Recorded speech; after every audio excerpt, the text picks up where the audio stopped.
তোদের বাবার পিছন দিয়ে বের করবো মোবিল, আর তোর মুখ দিয়ে তুলবো সারা রক্ত। আমি হলাম ডায়লগ কিং, রঙ্গার ভক্ত।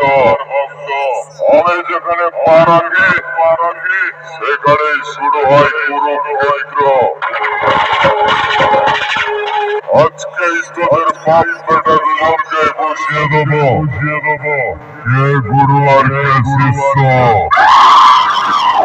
সাউন্ড কম্পিটিশনের ময়দানে বাপ বেটা সব ছেলেকে হারিয়ে আমি করবো তোলপাড়।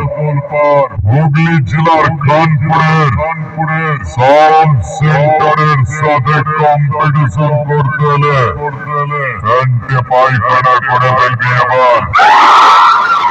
চল ভাটশালা, আমার সাথে কম্পিটিশন না করে তোদের মাইক গুলোকে নিয়ে পাড়ায় 50 টাকায় চপ্পল বিক্রি করবে যা। তাতে সালা তোর সেটও বাজবে, তুইও বাজবে। আমি বাজাবো, তোরা নাচবি। সাউন্ড সেন্টারের মালিককে দেখলে সব সালারা সালাম ঢুকে বাড়ি যাবি।